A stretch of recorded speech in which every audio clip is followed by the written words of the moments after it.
听人讲一句话，讲嘛爱神嘛爱人，除了去庙里烧香拜拜祈求平安以外，咱家己本身也着爱拍拼。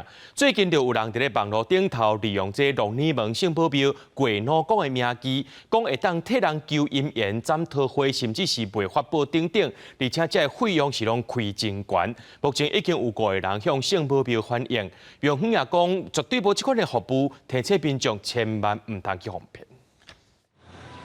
壁刀顶头结婚相大家满，正统龙耳门圣保庙元老牵姻缘名声真透，总是请真侪人来求红线。不过即摆伫网络顶，所有人用庙的名字，讲会当开单做法，帮助人感情稳定，甲斩桃花。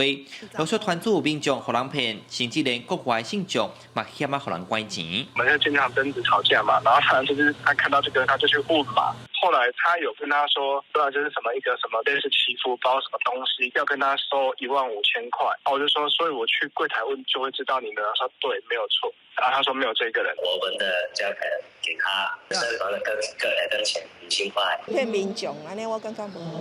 那咧失志咧无迄个吼不如意的时阵，当然。 伊就会讲啊，这有通好求吼，咱来求看卖。网络社团的业者强在拢用有法师伫庙内帮信徒办事，加持的骗术，才去想办法叫人买法宝收费用，金额对2000到1万块拢有。实际到这间庙内干那点灯求红线尔，并无其他的服务。不过到今上无已经有5个人向庙方反映，嘛有2个人互人骗钱，庙方出面赔回讲这是诈骗集团咧骗空。我是一个正信的这个公庙。